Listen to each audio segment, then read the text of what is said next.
Good morning, welcome to our symposium. We are members of the Argentine International Longevity Center. Buenos días y bienvenidos en nombre de la International Longevity Center de Argentina.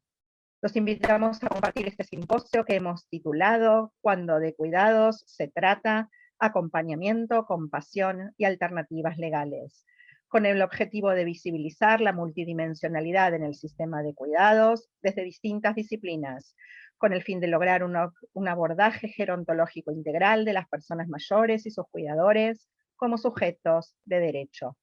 Les comentamos que ILC Argentina es miembro de la International Longevity Center Global Alliance, que es un consorcio multinacional de organizaciones no gubernamentales, compuesto por organizaciones miembro que posee sede en 15 países del mundo, una de las cuales es la República Argentina. La misión del Centro Internacional de Longevidad ILC Argentina es abordar a la longevidad y el envejecimiento de la población de manera positiva y productiva, utilizando un enfoque del curso de la vida. Aprovecho para agradecer a las autoridades del Congreso Mundial por permitirme coordinar este simposio. Soy Perla Bronstein, psicóloga, especialista en psicogerontología, coordino el programa gerontológico de salud del Ministerio de Salud del Gobierno de la Ciudad de Buenos Aires. A continuación les presentaré a las oradoras que me acompañan, también miembros del Centro Internacional de Longevidad, todas profesionales de larga trayectoria gerontológica.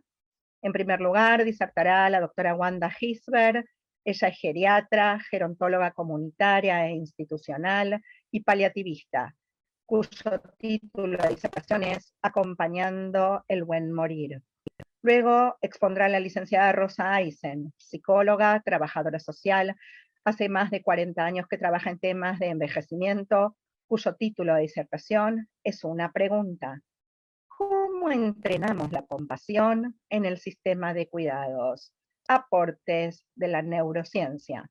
Y nuestra tercera oradora es la escribana Patricia Lanzón, autora del libro Directivas Anticipadas y presidenta de la Comisión de Derechos Humanos y de Autoprotección del Colegio de Escribanos, y cuyo título de disertación es Directivas Anticipadas de Autocuidado y Protección, Alternativas Legales. Habiendo hecho las presentaciones formales correspondientes y agradeciéndoles por la atención que me han dado, les paso pues la palabra a la doctora Wanda Gisbert. Adelante, Wanda, por favor. Buenos días. Ante todo, quisiera agradecer a las autoridades de la IAGG por permitirnos, en el Congreso Mundial de Gerontología y Geriatría 2022, compartir con ustedes esta temática, acompañando al buen morir. Alia Yaktaev, la suerte está echada. Esta frase, que fue acuñada por Julio César en la era precristiana, aún tiene una fuerza increíble. La suerte está echada. Indica un antes y un después de una determinada situación en la cual nosotros podemos vernos involucrados y que no va a haber retorno a lo que éramos previamente o a la vida que teníamos previamente.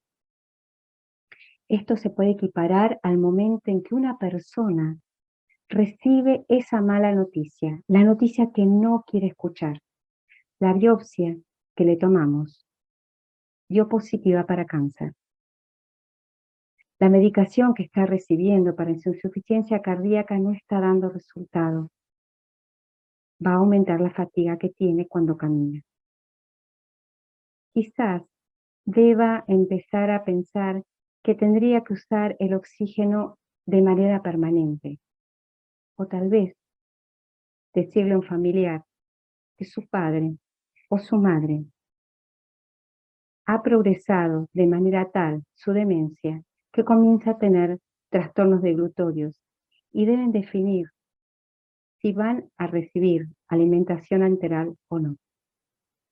Esa situación, que es una inflexión en nuestra biografía, que nos vulnera, nos interpela, nos confronta con la finitud de todo ser humano, con nuestra muerte. ¿Y por qué nos produce tanto rechazo pensar en algo que es parte de la vida. Definitivamente tiene que ver con la cultura del momento. O sea que la muerte, a lo largo de la historia, ha estado marcada por la impronta cultural de ese momento. En la época de las cavernas se producía la muerte en solitario. El ser humano que se sentía débil, que había tenido algún accidente, que se había caído y fracturado, se escondía para fallecer o para no permitir ser agredido por otros animales e inclusive por los de su misma especie. Luego pasa a ser una muerte acompañada, donde las pertenencias de ese ser humano que fallece lo acompañan en el después, como ocurría en el antiguo Egipto, cuando llenaban sus tumbas, sobre todo en sociedades altas, en la parte alta de la sociedad, y esas riquezas le iban a servir para pagar a esa barcaza que lo hacía atravesar el espacio hacia su muerte futura, o sea, su vida futura, en la muerte. O en las culturas indoamericanas, cuando se enterraban con vasijas, con cerámicas hermosas, para que esto también lo acompañase en su nuevo tipo de vida. O tal vez siendo momificados para que permanecieran tal cual estaban en el momento en que habían muerto. Luego comienza a haber otro tipo de cultura donde se provoca lo que se llama la muerte colectiva. Esto ocurrió entre el siglo V al siglo XIII. Y más adelante, en el siglo XIX, se comienza a tener una muerte ajena. Es el otro el que va a morir, en el cual tomo distancia. Ambos tipos de muerte, la muerte colectiva y la muerte ajena, influyeron en la muerte actual, en cómo la vivenciamos nosotros. Pero algo que debemos tener en cuenta es que esa muerte actual recientemente fue atravesada por la pandemia y debemos resignificar, desestructurar y reestructurar nuestra mirada de acompañamiento hacia ese ser querido, porque no nos permitieron hacerlo como nosotros estábamos acostumbrados. La muerte colectiva del siglo V al siglo XIII era una muerte admitida como algo natural. Era parte de la naturaleza, era parte de la vida misma. Se nacía, se crecía, se reproducía o no, si se moría. Se aceptaba con humildad, se producía en el domicilio, alrededor de los seres amados, de sus familiares, de amigos, de seres queridos, de vecinos. Se acompañaba de una manera concreta a los muertos, con las exequias, y estas dependían del tipo de religión que tenía o practicaba ese ser antes de fallecer. Posteriormente comienza la muerte ajena, en el siglo XIX. Comienza a mirársela como un tabú. Comienza a hacerse una dicotomía entre persona y enfermedad. No se habla de la gravedad de esa enfermedad. No hablemos de muerte porque la estamos llamando. Se personifica a la muerte como alguien encapuchado con una hoz que de forma tenebrosa viene a buscarnos. Ese fallecimiento, si bien se sigue produciendo en el hogar, comienza a producirse fuera de él, en hospice o bien en algunos hospitales. Los deudos atraviesan la muerte con una fuerte carga afectiva. ¿Por qué mi padre tuvo que morir que era tan buena persona? ¿Por qué mi esposa, que hizo tanto por nosotros, tuvo que fallecer de esa manera? La muerte no mira clases sociales, no mira nuestro poder adquisitivo, no mira si fuimos malos o buenos, porque no es una persona, es nuestra vida misma que concluye. Esas personas cercanas a la persona fallecida manifiestan su dolor en este siglo de manera con grandes gesticulaciones, llantos, con sentimientos de mucha pérdida, con mucha ansiedad y frustración. Hablemos ahora entonces de la muerte actual. Dijimos que era una personificación la muerte, que comenzaba a hacerse esa dicotomía. Aún el día de hoy, la muerte no se le incluye dentro de la vida. Es algo que le ocurre a otros. Solemos tener nuestro día a día sin la visión de que en algún momento vamos a morir.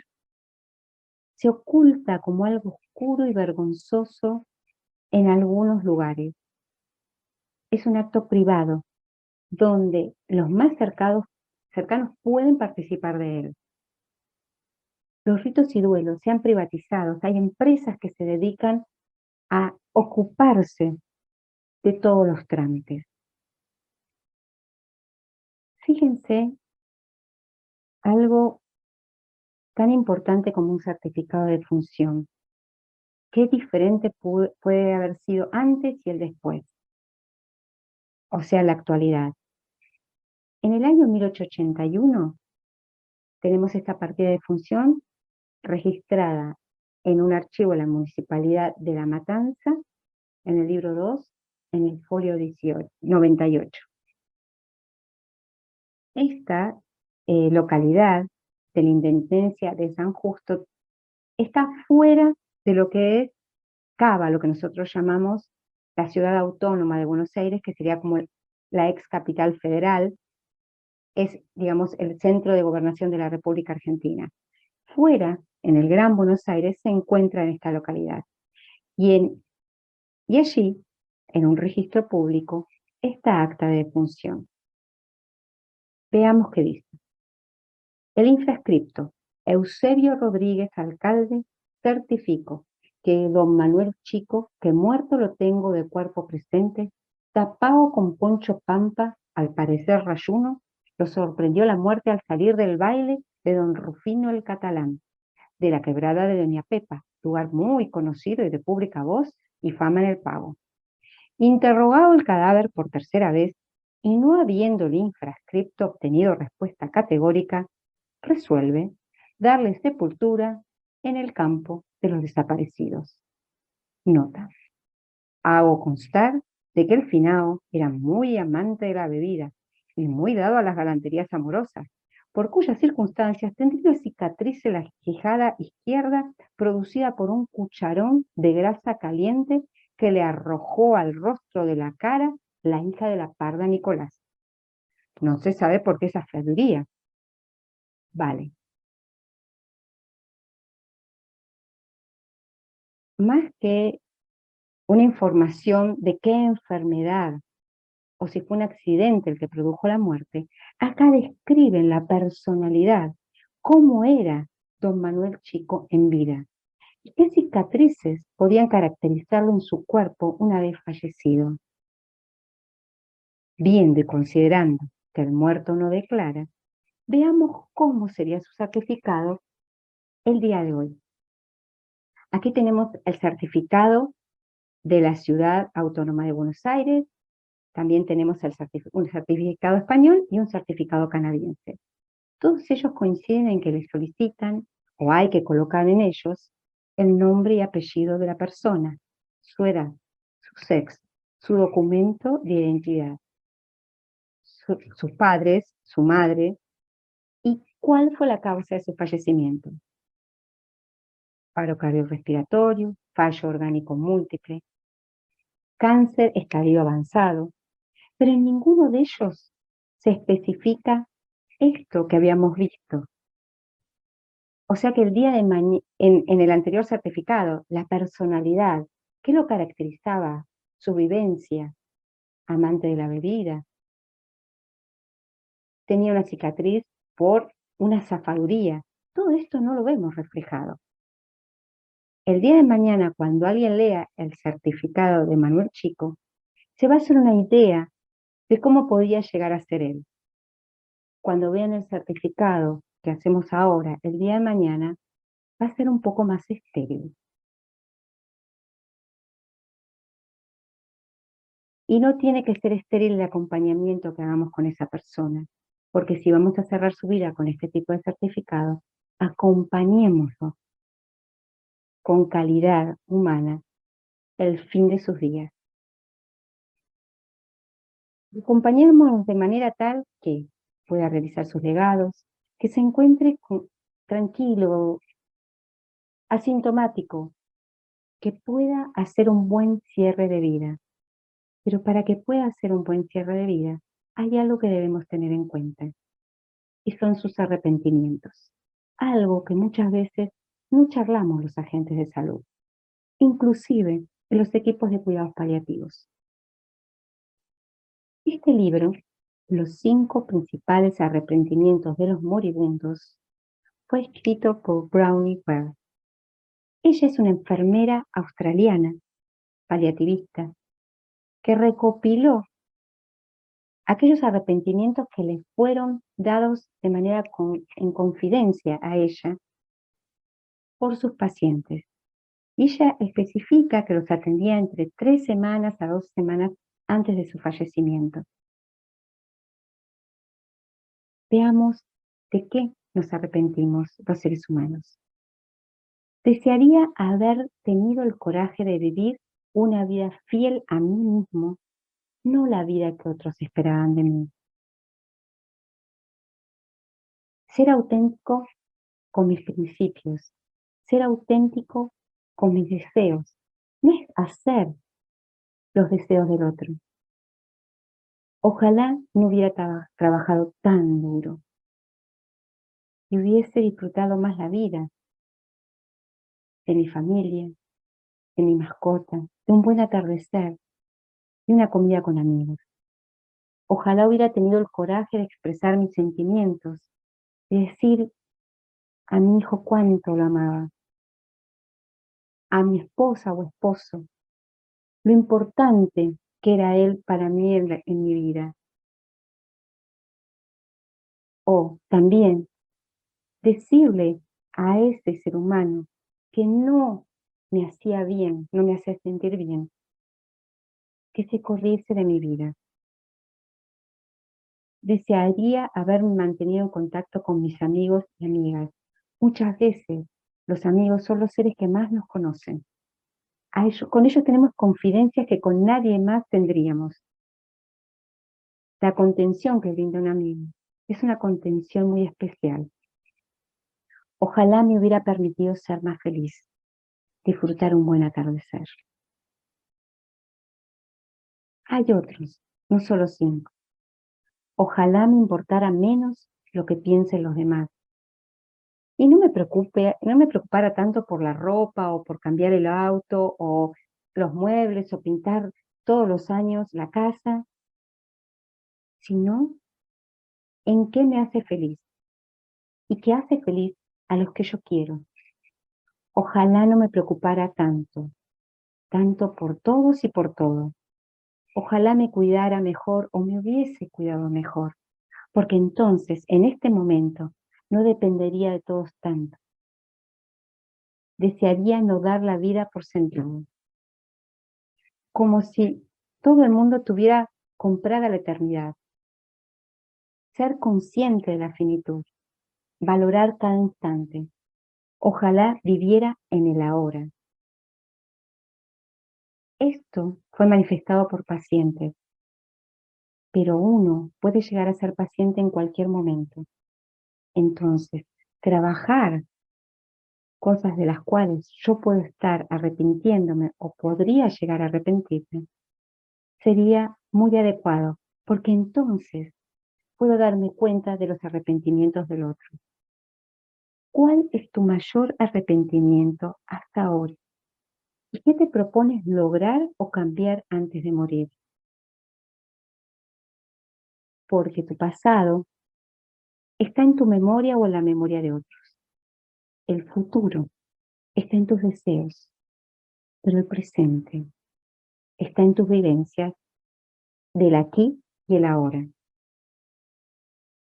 No persigas el pasado, ni os perdáis en el futuro, porque el pasado ha dejado de existir y el futuro aún está por llegar. Hemos de observar a fondo lo que ocurre en el presente. Los sabios viven de acuerdo con ello y moran en la estabilidad y la libertad. Thich Nhat Hanh.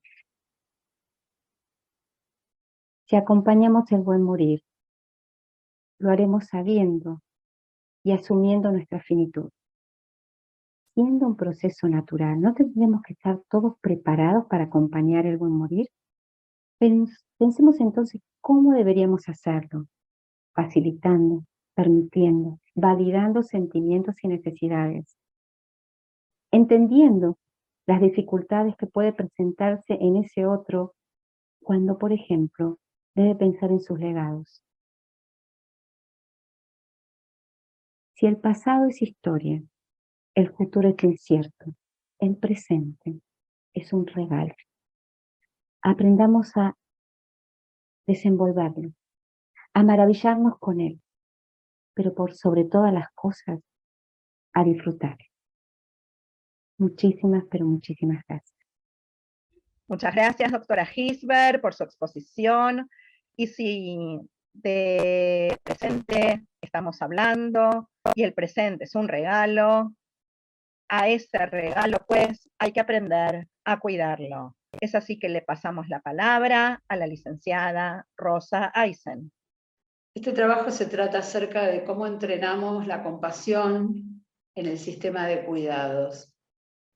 Los miembros de las familias que cuidan personas mayores dependientes, en su mayoría mujeres, esposas e hijas, se ven muchas veces obligadas a alejarse de sus trabajos y de su entorno social, cambiando la dinámica de sus familias, y esto con el tiempo produce sensaciones de soledad y aislamiento, angustia, ansiedad y estrés, hasta concluir muchas veces en cuadros de agotamiento y burnout.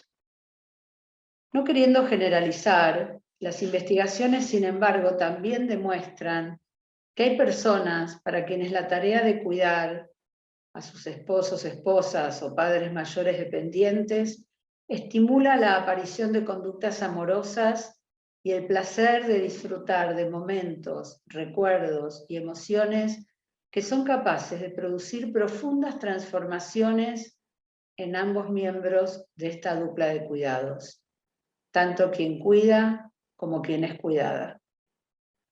El sistema de cuidados está integrado por las personas que reciben el cuidado, por las personas que cuidan, tanto familiares como técnicos y profesionales, por las relaciones que se establecen entre ellos y por las estrategias que se aplican. Los seres humanos somos naturalmente resilientes, pero algunos son más resilientes que otros. La buena noticia es que la resiliencia se puede cultivar y podemos aprender estrategias basadas en ciencia para gestionar nuestras emociones y nuestro bienestar, activando nuestros recursos y fortalezas y ayudando a otros a activar los suyos. Pero también es cierto que el camino de la tarea de cuidados está asignado muchas veces por malestares y dolores que debemos aprender a reconocer, aceptar y administrar. Todos los componentes del sistema sufren por el dolor del deterioro, la irreversibilidad de los cuadros y la creciente dependencia que se suma a la incapacidad del sistema sanitario de satisfacer las necesidades que requiere el cuidado de las personas mayores en los cuidados de largo plazo. Pueden surgir emociones de intensa tristeza por la salud y la fortaleza perdida, enojo por la situación no elegida en la que las personas se encuentran, así como miedos al agraviamiento del cuadro, a la muerte, a realizar prácticas de cuidado que aumenten el riesgo o que empeoren la situación. Estas tres emociones, tristeza, enojo y miedo, con sus diversas intensidades y comportamientos asociados, son las más complicadas de gestionar dentro del mundo de las emociones. Máxime cuando las personas que integran el sistema de cuidados tienen cada una su historia previa, que marcará las huellas por las que circularán los avatares del cuidado, la atención y la asistencia. Cada uno de los componentes del sistema tiene innumerables necesidades que requieren ser satisfechas en el vínculo, tanto físicas como emocionales. Necesidad de aprobación, necesidad de reconocimiento, necesidad de descanso, de respeto, de apoyo, de cuidado, de protección, etc. Y cuando estas necesidades no se ven satisfechas, asomarán las emociones como respuestas fisiológicas automáticas que tomarán el timón de la situación. En ese punto, cuando esto sucede, se pierden de vista las posibilidades de tomar decisiones adecuadas y responsables para cada momento que se transita. Los pensamientos catastróficos, por ejemplo, como sentirse insuficiente, no hallarse a la altura de las circunstancias, la falta de confianza en los conocimientos y otras, podrán desencadenar cuadros de ansiedad. Esta es la complejidad emocional asociada al cuidado. Y se suma a lo individual los modelos sociales hegemónicos de rechazo a las enfermedades y la dependencia signadas por el viejismo. ¿Podemos pensar unas estrategias que aborden el problema ofreciendo soluciones más humanas y solidarias, que alivien los malestares surgidos en este contexto y que promuevan emociones y conductas más saludables? Las psicologías contemplativas de Oriente, desde hace miles de años, hablan del cultivo de virtudes inconmensurables. Y la neurociencia, desde hace 30 o 40 años, viene descubriendo los efectos que el cultivo de estas virtudes tiene en la generación de bienestar subjetivo, independientemente de las circunstancias y experiencias que nos desafían como humanidad. Se llama, desde la época de Aristóteles, la felicidad eudaimónica, aquella que no depende de lo que sucede, sino de cómo nos relacionamos con lo que sucede. Paul Gilbert, especialista en neurociencia y emociones, nos invita a reflexionar desde un esquema que él llama sistemas de regulación emocional. Estos se hallan entrelazados con nuestro funcionamiento cerebral. Cada uno de estos tres sistemas tiene un objetivo, fomenta determinadas conductas y emociones y está regulado por distintas partes de nuestro cerebro, que es quien libera diversos tipos de hormonas según los estímulos recibidos. Lo que conocemos como estrés se basa en la desregulación de estos tres sistemas. Tenemos el sistema de amenaza y supervivencia, que es el primero, está enfocado en la detección de peligros. Las conductas que estimula son las conductas de ataque, huida o congelamiento. Los sentimientos que promueve son la ira, el miedo, el desborde, la ansiedad, la inseguridad. Y las hormonas que se liberan en estas situaciones son la adrenalina y el cortisol. Tenemos también el sistema de logros e incentivos, que está enfocado en buscar recursos, lograr metas, y asociado a los sentimientos de desear, conseguir, estar alerta, estar motivado. La hormona que regula este sistema es la dopamina. Por último, tenemos el sistema de calma y afiliación, que está enfocado en el cuidado, la empatía, la calidez, la amabilidad, que promueve sentimientos de estabilidad, de seguridad, de confianza, de cooperación y de calma. Y las hormonas que libera el cerebro cuando logramos entrar en estado de calma son la oxitocina y los opiáceos. Tanto el sistema de amenaza como el de logros están asociados al hacer. Nos pueden colocar en situaciones de estrés. En cambio, el de calma está asociado al ser. Nuestro cerebro tiene un funcionamiento complejo. Lo conocemos como cerebro triuno. A lo largo de la historia de la evolución se han ido montando uno sobre otro, a veces sin comunicación entre ellos, el cerebro reptiliano o instintivo, asociado a la supervivencia, el cerebro límbico o emocional, y nuestra corteza cerebral o cerebro lógico y racional, que es el más moderno. El primero que entra en funcionamiento frente a los estímulos, cuando nos sentimos amenazados, es el cerebro reptiliano, responsable de nuestra supervivencia, y activa defensas frente a lo que considera una amenaza. Lo hace de manera automática y no distingue entre realidad y pensamientos. Así que reacciona activándose de igual manera frente a amenazas reales o imaginarias. Basta recordar cómo a veces sudamos y aumenta nuestro ritmo cardíaco cuando recordamos una situación de peligro vivida, aunque en el momento del recuerdo estemos cómodamente instalados en la sala de nuestra casa. En segundo lugar, el cerebro emocional también funciona con automatismos. Las emociones, para Paul Ekman, son un proceso, un tipo especial de valoración automática que está influida por nuestro pasado evolutivo y personal, en el que sentimos que algo está ocurriendo importante que podría afectar nuestro bienestar.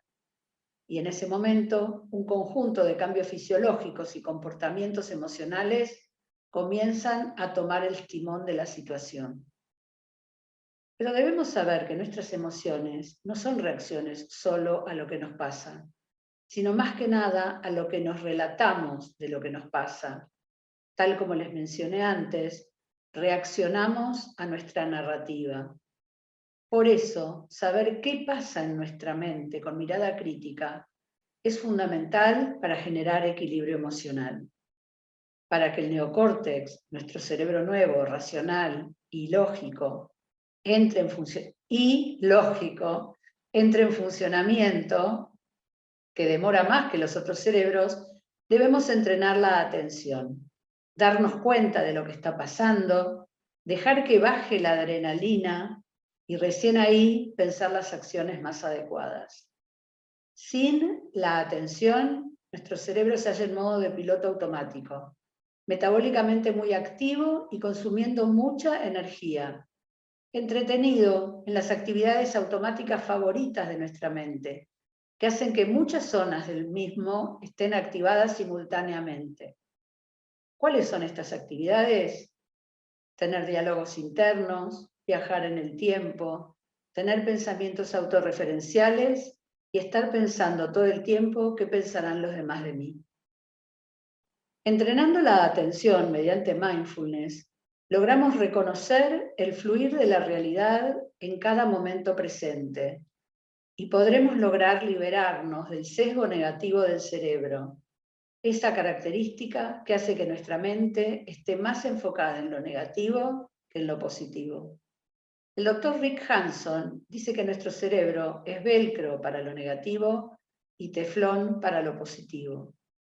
Esta tendencia a lo negativo es para la dominancia de nuestro cerebro reptiliano, de la época en la que los peligros debían ser recordados para garantizar nuestra supervivencia.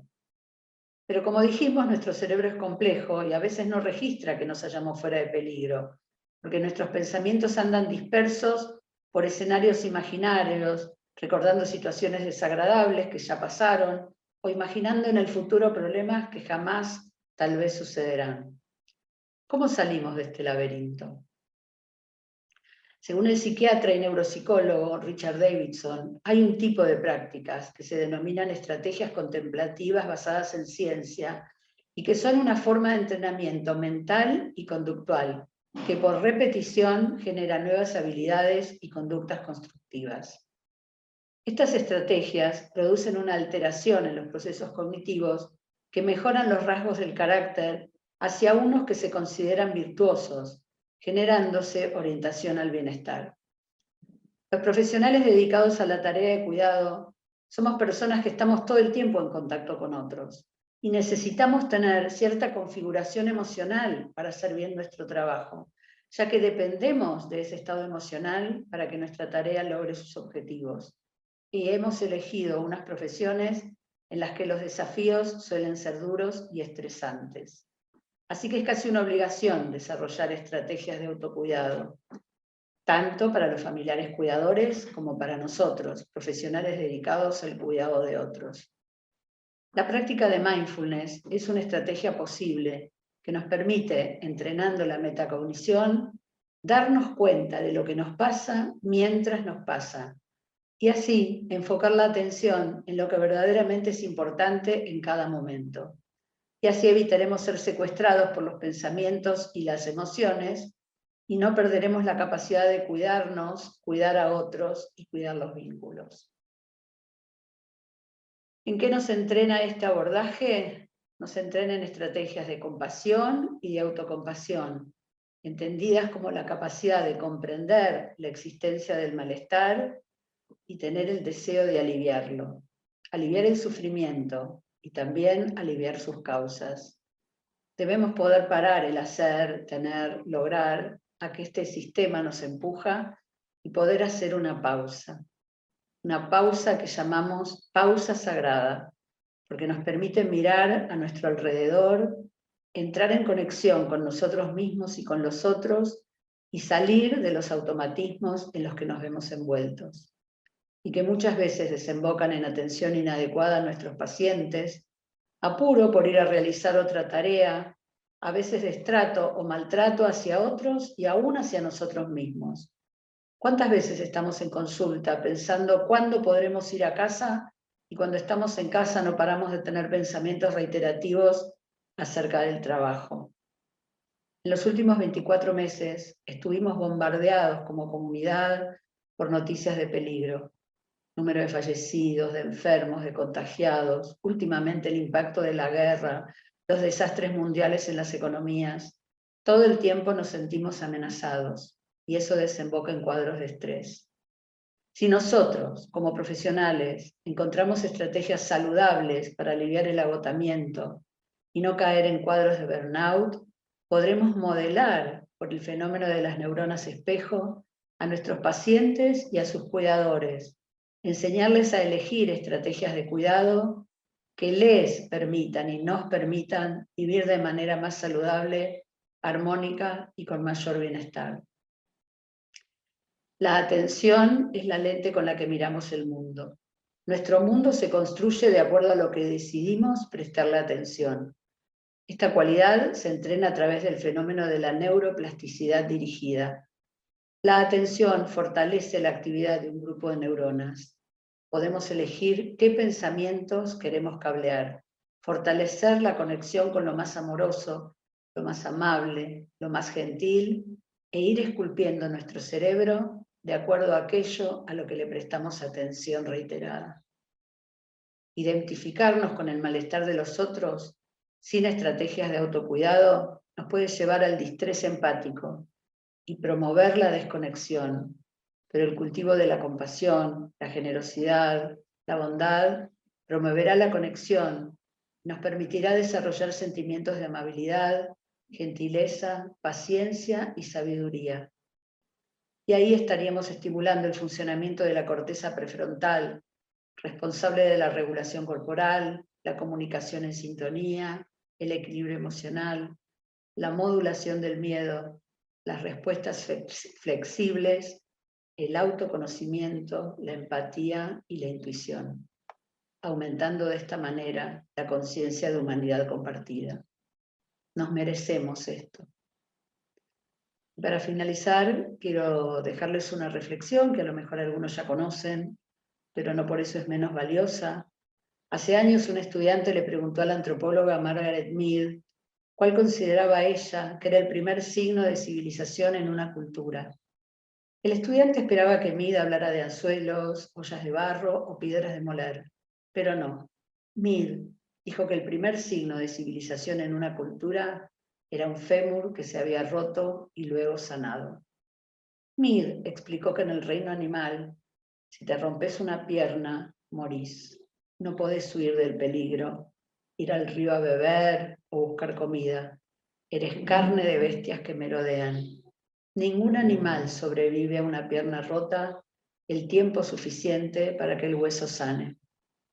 Un fémur roto que se ha curado es evidencia de que alguien se ha tomado el tiempo para quedarse con el que se cayó, ha vendado la herida, le ha llevado a un lugar seguro y le ha ayudado a recuperarse. Mead dijo que ayudar a alguien más en las dificultades es el punto donde comienza la civilización. Muchísimas gracias. Muchas gracias, licenciada Aysen, por sus valiosos aportes. Vale mencionar aquí que nada de todo esto es posible sin una legislación que lo habilite. Es por eso que nuestra tercera oradora es la escribana, Patricia Lanzón. Adelante, por favor.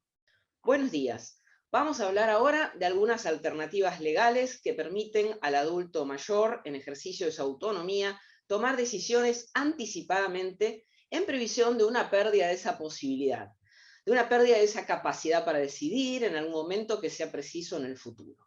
La normativa legal argentina reconoce validez y eficacia a estas directivas anticipadas que una persona extiende para el caso de eventual propia incapacidad sobreviniente, tratándose de instrucciones y decisiones tomadas en resguardo de una hipótesis futura, deben realizarse por escrito y contienen la expresión de deseos e inquietudes respecto a lo que rodea a una enfermedad o a un final de vida.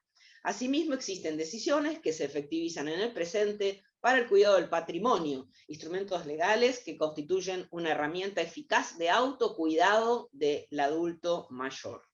Vamos a empezar a introducirnos brevemente en estos temas por las directivas anticipadas, también conocidas como testamento para la vida, testamento vital o living will.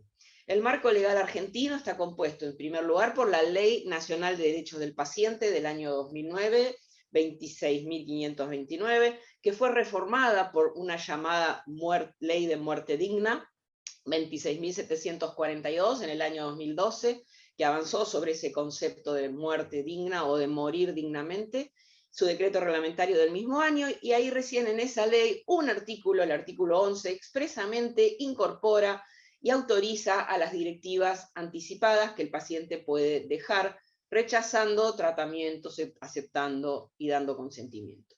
Posteriormente, en el año 2012, se reforma el Código Civil argentino e ingresan varios artículos relacionados con este derecho de autoprotección, que se le dan a llamar. Por ejemplo, en el artículo 60 se habla específicamente de las directivas médicas tomadas un poco de la ley que acabamos de mencionar.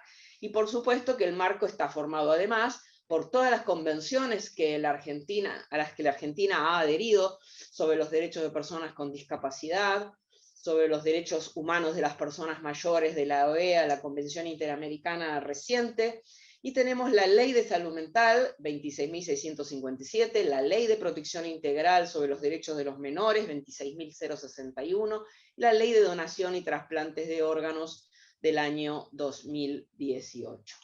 Para la ley argentina, el paciente que presenta una enfermedad que sea irreversible, incurable, o que se encuentre en un estadio terminal, o haya sufrido unas lesiones que lo coloquen en igual situación, tiene el derecho a manifestar su voluntad. ¿En cuanto a qué? En cuanto al rechazo de procedimientos quirúrgicos, de reanimación artificial o retiro de medidas de soporte vital. ¿Cuándo? Cuando sean extraordinarias o desproporcionadas en relación a la perspectiva de mejora.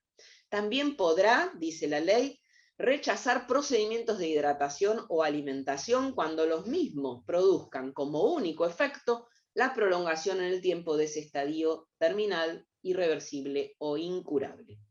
Un poco esta ley viene en respuesta a todo el desarrollo jurídico en base a fomentar y fortalecer los derechos de autonomía de las personas frente al avance de la medicina y de la ciencia médica, de la tecnología, que muchas veces produce.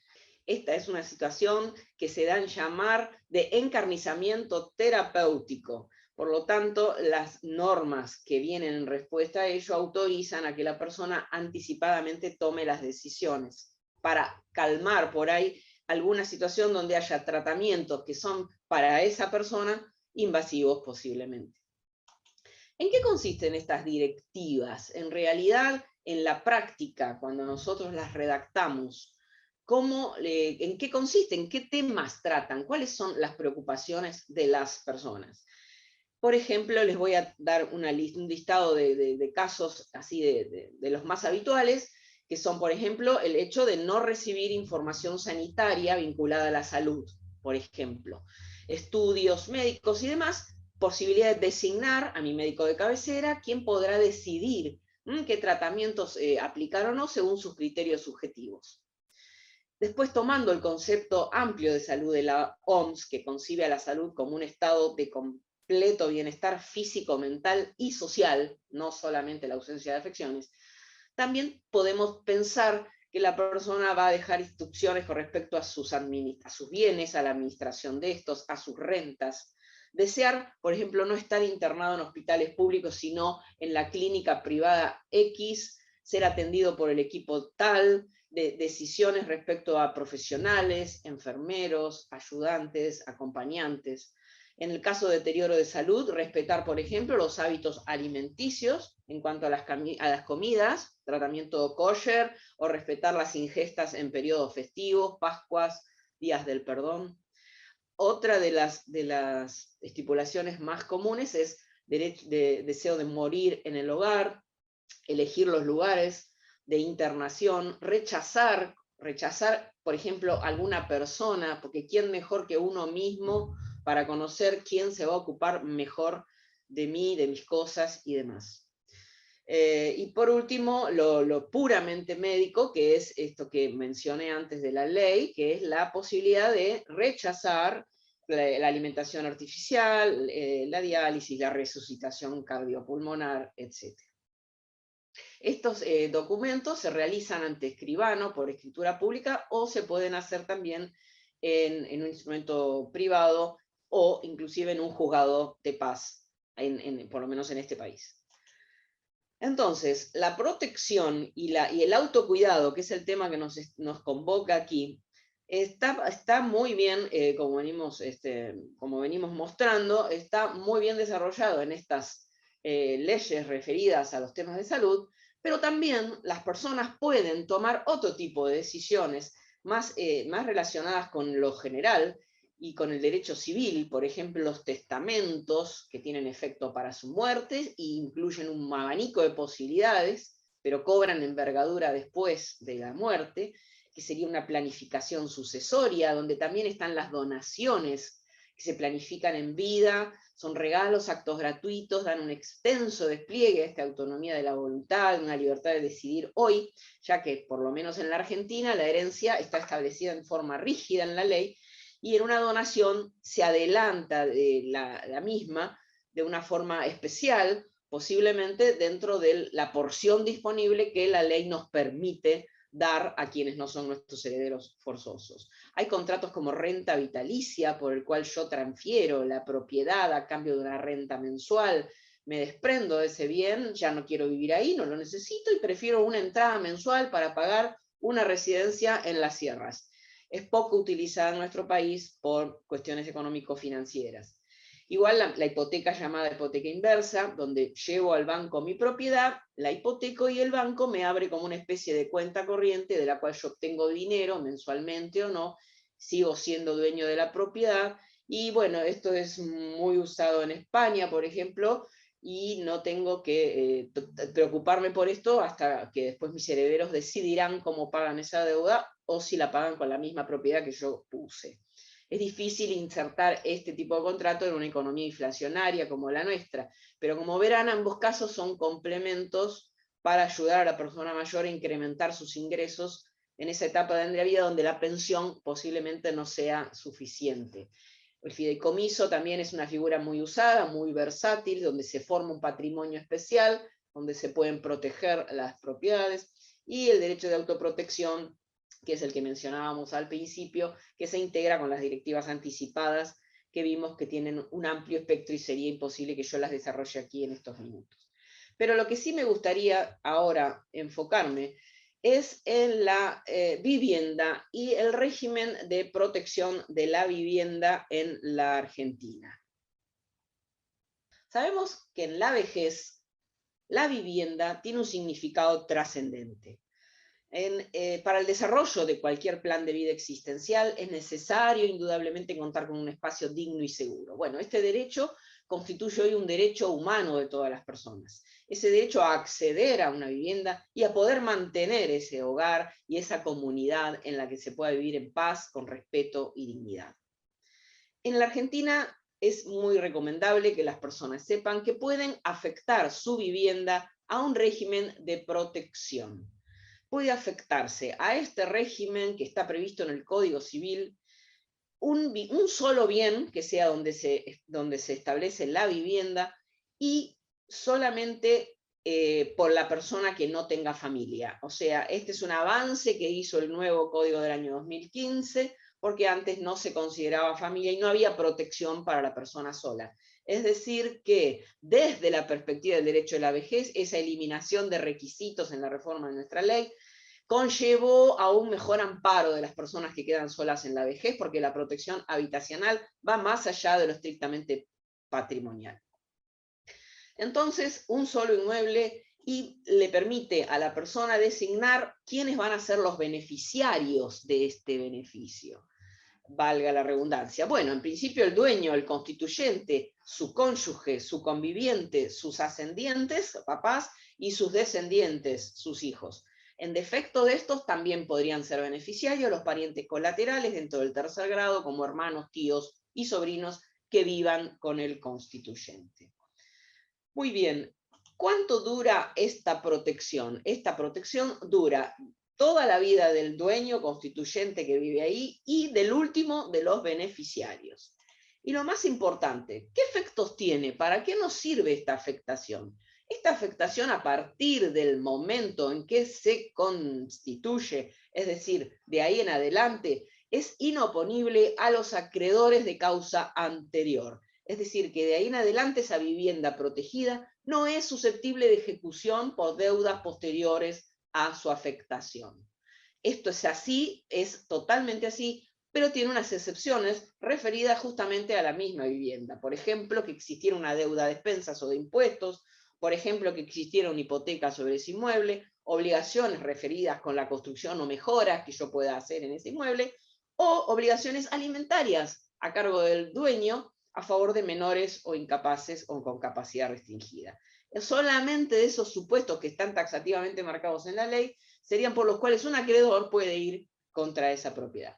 Si no, mientras tanto, la propiedad está protegida. Y además también tiene otra connotación que nos puede servir a las personas que viven solas, viven en unión convivencial, juntas en la vivienda, que está protegiendo también que quien la constituyó como vivienda beneficiada no la pueda retirar, es decir, desafectar, sacar el inmueble de esa protección, no se puede hacer sin la firma del cónyuge que vive ahí o del conviviente. Y si éste se opone, alguno de ellos falta o no lo hace, esto debe realizarse judicialmente. Es decir, repito, que para poder vender esa propiedad y levantar esa protección, se debe, si la persona que la tiene es casada o tiene una unión convivencial ahí, tiene que ser acompañada con la firma de quien es su pareja en cualquiera de los dos casos. Entonces, con el asentimiento del cónyuge podemos transmitir. Y por último, les tengo que decir que esta es una protección que se registra en registro de la propiedad inmueble, se puede hacer, es muy económica, se puede hacer personalmente ahí o a través de un escribano con un honorario bastante módico. Es decir, que es accesible para todas las personas y es sumamente aconsejable para que, bueno, que todas estas acciones conlleven a ese cuidado, a ese autocuidado y a nuestra propia decisión de mantener nuestra vida y nuestras cosas protegidas y controladas por nosotros mismos mientras podemos. Muchas gracias por su atención. Muchas gracias, escribana Lanzón, por ponernos en conocimiento acerca del marco legal de la República Argentina. Abrimos entonces un espacio para las preguntas.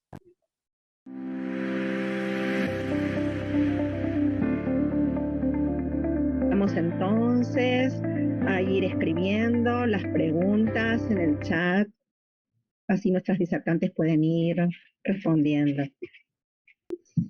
Acá llega una pregunta para la doctora Lanzón. que dice así: la ley argentina permite a los padres designar curador para su hijo incapaz. Sí, la ley argentina, el Código Civil, reformado en el año 2015, en el artículo 139, dice que los padres pueden nombrar curadores y apoyos para sus hijos incapaces o con capacidad restringidas en los casos y con la forma en que puedan designarles tutores. Así que es algo que no es demasiado conocido, no habitual, pero sí, está permitido. Licenciada Aysen, ¿qué son los cuidados compasivos?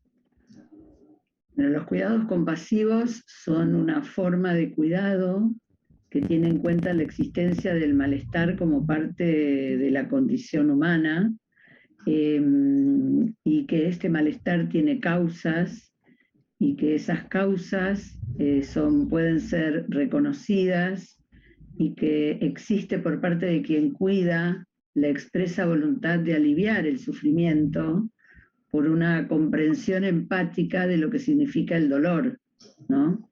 El cuidado compasivo incluye la creencia en la capacidad de las propias personas que son cuidadas de activar sus propias fortalezas en el cuidado y no ejercer el cuidado desde una posición de superioridad, sino desde una sensación de humanidad compartida, desde una sensación de paridad, donde cada uno de los componentes del cuidado apunta a desarrollar las mejores emociones, los mejores sentimientos y las mejores cualidades para aliviar el malestar que siente quien está sufriendo. Gracias, doctora Lanzón. Llega una más para usted. ¿Qué diferencia existe entre el testamento en vida y el proyecto de testamento presentado como ante un proyecto en el Senado? ¿Perdón? ¿Qué diferencia existe? Entre el testamento en vida y el proyecto de testamento presentado como anteproyecto en el Senado. Bueno, supongo que se está refiriendo al último proyecto de ley de autoprotección que contiene dentro de sus estipulaciones este proyecto que está en el Senado, me imagino que debe ser este, que contiene el testamento vital o los actos de autoprotección, dentro de ellos las directivas anticipadas, porque testamento vital no es un término que usemos en Argentina ni en las leyes nuestras está, pero me imagino que ¿qué diferencia hay? Es la pregunta. En este caso, este proyecto de ley profundiza más y amplía el beneficio que tiene este derecho a autoprotección, en el cual las personas tomen decisiones libremente, que es de lo que venimos hablando, y sobre todo para las personas mayores, ¿no? Dentro de un ámbito general y amplio, no solamente para la salud, sino que en este proyecto se prevé que se abarque posibilidades patrimoniales y que se puedan designar poderes que no caduquen, personas designadas para... no tengo el momento ahora, que no es suficiente con este tiempito que tenemos, pero para los que estén interesados, el proyecto sí fue presentado este año en el Senado de la Nación Argentina y va en búsqueda de una ley nacional de autoprotección. Así lo pueden encontrar. Muchas gracias. Licenciada Aysen, tengo otra para usted. ¿Cómo nos cuidamos los profesionales al cuidar a otros? Bueno, esto es muy importante, que sepamos ejercer estrategias de autocuidado, ¿no? Y las estrategias a las que yo me refiero son estrategias de mindfulness y de autocompasión. Es transitar zonas de aprendizaje en aquellas situaciones que nos resultan más difíciles, no evitar aquello que nos resulta doloroso, sino de a poco ir como metiéndonos en esas aguas fangosas que implican nuestro propio sufrimiento, porque si miramos para otro lado, no estamos cuidando a la persona que debemos cuidar y tampoco nos estamos cuidando a nosotros mismos, a nosotras mismas. Así que las estrategias compasivas, el conectarnos con emociones positivas que nos permitan una verdadera conexión con los pacientes, tomarnos el tiempo suficiente. Bueno, digamos, hay estrategias generales que es una alimentación adecuada, el buen descanso, mantener relaciones, vínculos saludables con otras personas, y darnos el tiempo de detenernos, hacer una pausa, y conectar con aquello más amoroso nuestro. Hay algunas estrategias de meditación que tienen que ver con conectar, con registrar las emociones y poder como gestionarlas en ese momento de manera saludable. Meditar, practicar, ir perdiéndole el miedo a las emociones para que no se activen de manera automática y nos terminen produciendo daño. Una más tengo para usted, doctora Lanzón. ¿Qué puede hacer una persona que no tiene a nadie a quien nombrar para que tome las decisiones? Es un caso que se da bastante seguido en las personas mayores que están solas, y yo lo que les recomendamos nosotros siempre es que hablen primero con su médico, que hagan de todas maneras estas directivas por escrito y que las presenten para que sean ingresadas en su historia clínica. Entonces, donde ellas recurran para pedir la atención médica, va a estar establecido y va a estar aclarado cuál es su voluntad. Va a quedar ese instrumento. Por ahí es mejor tener a alguien designado, pero si no se lo tiene, se puede confiar en el médico y en la institución. Perfecto. El desafío entonces ha quedado planteado. ¿Cómo lograr subvertir el paradigma de abordaje de cuidados hacia un enfoque de gestión que brinde servicios de atención gerontológica integral e interdisciplinar, respetando el dolor de cada uno de los involucrados en cuidados paliativos y humanizando los cuidados desde el respeto, el entrenamiento compasivo y los buenos tratos? Es necesario, pues, comenzar a transitar un camino hacia un nuevo abordaje gerontológico de prestaciones de cuidados integrales, centrado en las necesidades, deseos y voluntades de las personas mayores, sin dejar de acompañar y contener a sus cuidadores. Un sistema de gestión y servicios de cuidados que incluya los aportes provenientes de distintas disciplinas en pos de mejorar la calidad de vida de las personas mayores en su diversidad. Acompañamiento, compasión y alternativas legales son ejes a contemplar, sin duda, cuando de cuidados se trata. Muchas gracias por compartir este simposio. Thank you very much for sharing this symposium.